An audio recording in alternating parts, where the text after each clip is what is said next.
So what is up, everybody? Brian D for 3 here, and today I'm just going to be talking about the 5 teams who have moved up the most in ranking on the 2K roster. Well, at least my 2K roster.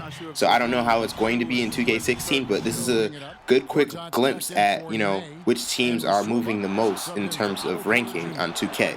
So to get started, we have team number 5, which is the New York Knicks, actually, and their 3 key acquisitions that I have are rookie Kristaps Porzingis, Robin Lopez, and Aaron Aflalo, and 3 key departures are Andrea Bargnani, Tim Hardaway, and Cole Aldrich.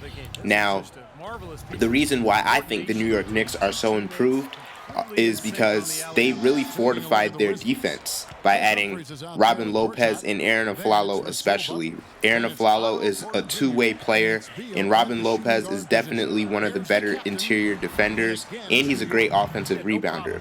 In addition, I think their spacing as a whole improved. I think Tim Hardaway Jr. was a little bit inconsistent as a shooter, and Aaron Aflalo has proven that he can score the basketball. I remember one year in Orlando, he was putting up some pretty big numbers. May have been 2 seasons ago. So I think their spacing should be better, and Kristaps Porzingis as well. And the other thing that I think that they've really improved with is just their overall consistency. Now, Robin Lopez, Aaron Aflalo, Kyle O'Quinn, these guys are legitimate NBA players. They're two-way players, and they play both ends. So I think that's really benefited their team and just the atmosphere in general. So it's looking pretty good for you Knicks fans, at least better than last year. At number 4, and this team actually set up 3 spots, is the Boston Celtics. And they acquired David Lee, Amir Johnson, and RJ Hunter, and 3 key departures of theirs are Brandon Bass, Phil Pressey, and Gerald Wallace. Now, I actually like where the Celtics stand. We all know about their great guard play with Marcus Smart, Isaiah Thomas, Avery Bradley, to say the least, and they have a top 5 coach in the NBA in Brad Stevens. But what they do have a problem with is that some of these guys are going to have to mature very quickly. They're not very experienced in the postseason or maybe getting a whole lot of minutes. They're kind of going in and out, and some inconsistency with lineups. They're going to have to decide between Jared Sellinger, David Lee, and Amir Johnson at the 4, Tyler Zeller and Kelly Olynyk at the 5. Is Isaiah Thomas still going to come off the bench, and if so, for how long? So we'll see how this is going to work out, but I figure that they're probably going to right the ship eventually. Now, there's actually a 2-way tie for the second most improved team because both of these teams actually went up by 4. And the first team is the Miami Heat. And their 3 acquisitions that were pretty important were Gerald Green, Justice Winslow, and Amari Stoudemire. And they actually did not really lose anyone important on their team from last year. Well, not yet anyway. They're really trying to get rid of Mario Chalmers.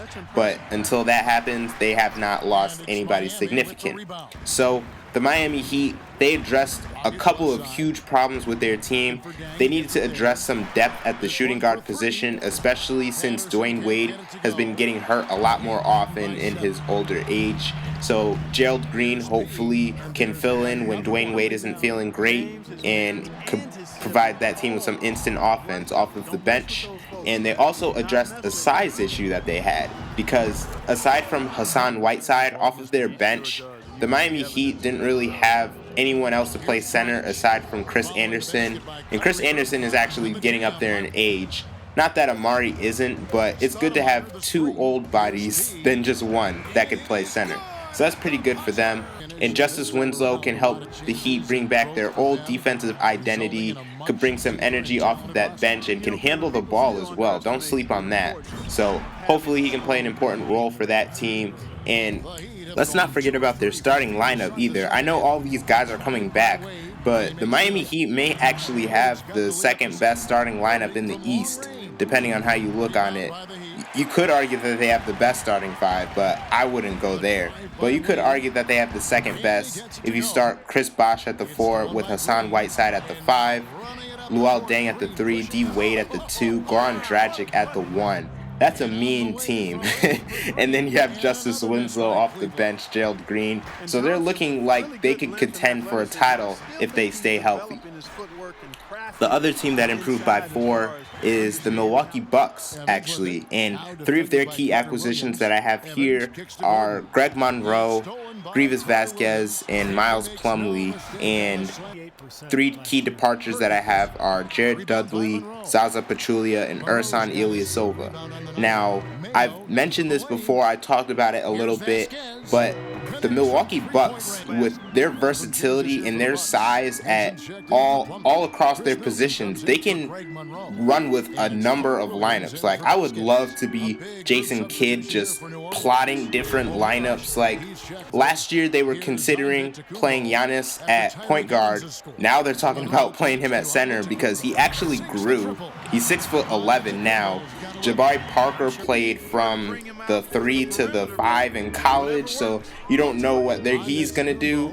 And Chris Middleton could play shooting guard, small forward, probably some small ball power forward. Grievous Vasquez is 6'6". Michael Carter Williams is 6'6". So they could play a number of positions on the wing. So they are, I don't even know the word for it. They're just crazy. They have a nice squad. They have a lot of length. John Henson, he's there too, let's not forget. And I'm just excited to watch them play. If you have League Pass, you can't miss the Bucks play because they're going to be an exciting squad to watch. And now they have a legitimate scorer in Greg Monroe, because a lot of people don't know this, but the Bucks didn't even have one player who averaged 15 points a game. So Greg Monroe averaged about 18, I think. So now they have a consistent go-to player. And Jabari Parker is also a great scorer. He can play off of him. Chris Middleton averaged about 14, I think. And they should be pretty good this year. They made the playoffs last year, so the future's looking bright in Milwaukee. And the team whose ranking actually went up the most, and this one really surprised me, was the Indiana Pacers.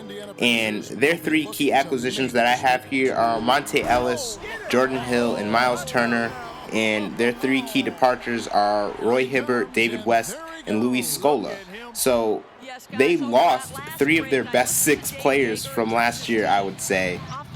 They do have Paul George and George Hill, and they still have, who else? I don't even know. But I would say that they lost 3 of their best 6 players from last year at least. So they still managed to improve the most according to the ranking in 2K, which was a little bizarre, but I'm still going to talk about them anyway. So Monte Ellis, just adding Monte Ellis, that just adds an entire new dynamic to the team because he can handle the ball a little bit. George Hill, he handles the ball, as we know, but Monte Ellis, think about what Lance Stevenson did for that team, 2 years ago. I know Lance Stevenson was probably a little bit better on defense, especially since Lance Stevenson is 6'7", but on the offensive end, Monte Ellis could provide that slashing kind of ball handling type player that Lance Stevenson was, and maybe do it even better, because Monte Ellis had a really good season last year, and he was a little bit under the radar, actually. And actually, adding Jordan Hill was pretty good because since they lost Roy Hibbert, they needed to retain some of that defensive identity that they had. And Roy Hibbert is one of the best shot blockers, one of the best with the verticality, as a lot of us know. But Jordan Hill, he rebounds and he can block shots as well. So he may actually be a better rebounder than Roy Hibbert. So that may actually benefit the Pacers, but they just lose a little bit of the size that Roy Hibbert has. So yeah, I found that interesting. Indiana Pacers were number 1. So who do you guys think improved the most? I say it was probably, I don't even know. I'll probably leave it in the comments. But I'll catch you guys later. Peace.